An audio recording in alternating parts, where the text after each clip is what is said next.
about comics. Let's talk about comics. Let's talk about comics. Let's talk about comics. Harambe YouTube, it's Charles here, and it's New Year's Eve. But more importantly than that, it is New Comic Book Day.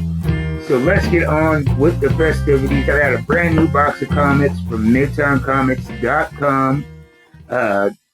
So let's get into it, see what we got this week, and I'm wishing you and yours a very, very happy new year.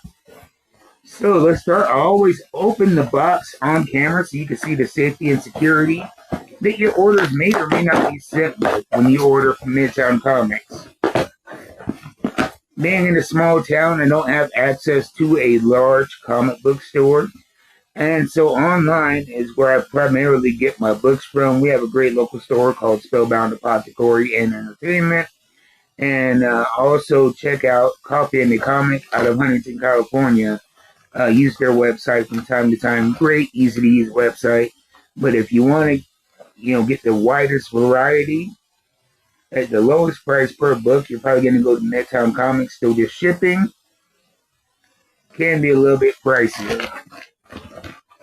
So once we get into the box, you have bubble wrap, and then everything is inside the Midtown Comics brown paper bag. And then inside that bag, all the comic books are bagged and boarded individually. So what we got this week? We got, starting off with King Spawn number 49 from Image/Todd McFarlane Productions. I am a regular reader of King Spawn, but for some reason, it's just with the amount of books I order, sometimes things slip through the cracks, and I miss an issue. And I missed number 49, so I had to go back and get that. I love this cover right here. So get caught up on a part of that story that I missed. Next, also from Image Comics, this is G.I. Joe number 152, and this is from the Hama Files, which is kind of a facsimile edition of the original G.I. Joe Real American Hero number 152. I think, is it written by Larry Hama? Yes, it is written by him. And the thing I like about these facsimiles is not only do you have a lot of original cover work, but everything down to even the texture and the kind of paper they use on the inside is recreated from the original comics. And we got some old character designs in the back here. So these are very cool. If you are, a G.I. Joe collector that's new, this is the way to get into some of those key issues from the past. If you have a lot of G.I. Joe books from this time that you won't want to damage by rereading, a great way to get a brand new copy into your collection. Or like me, I am a relatively new comic book reader as of maybe 6-7 years, and I've been able to get a hold of a lot of back issues, but this is one that is not in my collection, so I'm very glad to have that. Next, we have a big crossover from DC and Marvel, Batman Deadpool number 1. This is another one that I missed upon initial release. I think I got a little bit confused because they put out the first one, which is Deadpool Batman, and then I just missed this one when it came out. This is kind of the continuation of that story. You have a phase story featuring, of course, Batman and Deadpool, and then multiple crossovers throughout the book. It's a very thick book, and it's something novel to have in your collection because you don't get these Marvel DC team-ups too often.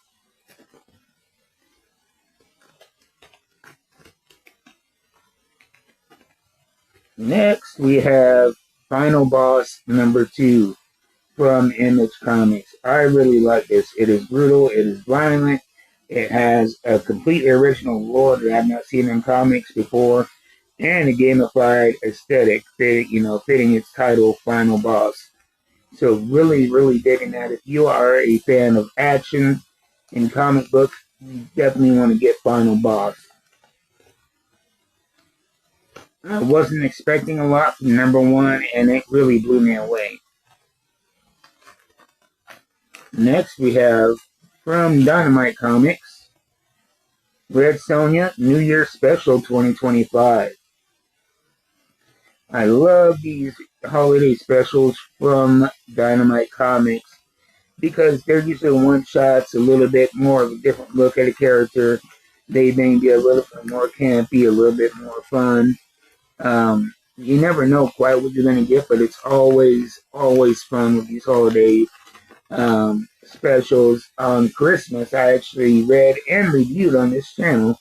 You can go back and watch a review of the Vampirella Holiday Special 2025, and that was a very, very fun book. And I'm expecting more good stuff out of this. Coming down to the last two, a small order this week,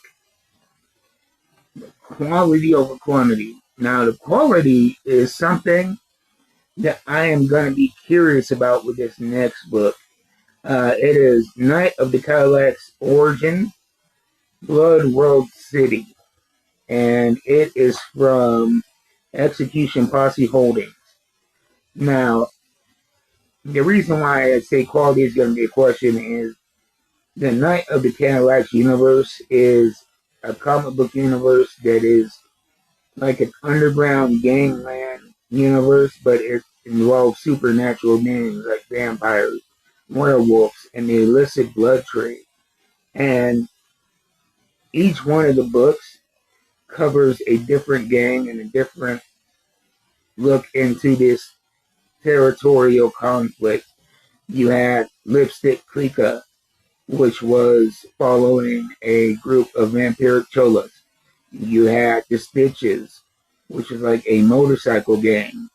There was Killtown, which followed an Asian gang.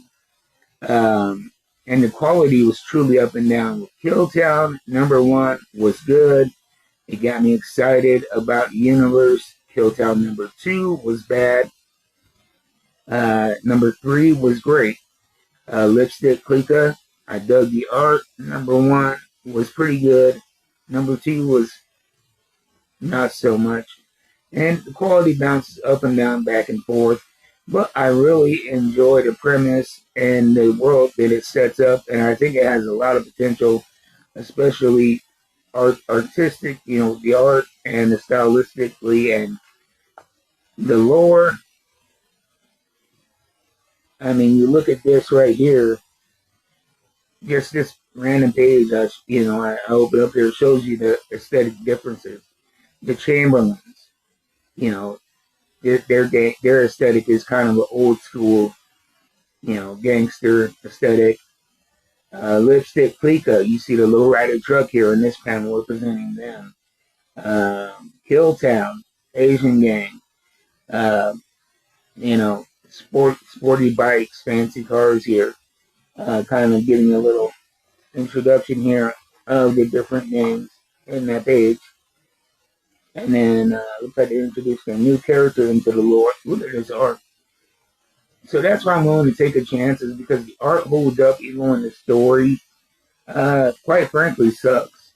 And so I'm looking forward to this, and maybe this will be the book that gets me back into this, because I read the first few titles that came out, and then I honestly gave up on it. But who knows, maybe this will get me back into that. Now, finally, we have Spawn, number 371, and I think this is an alternate cover. Is this an alternate cover that I already read? I know I wanted to get the alternate cover. I'm wondering if I...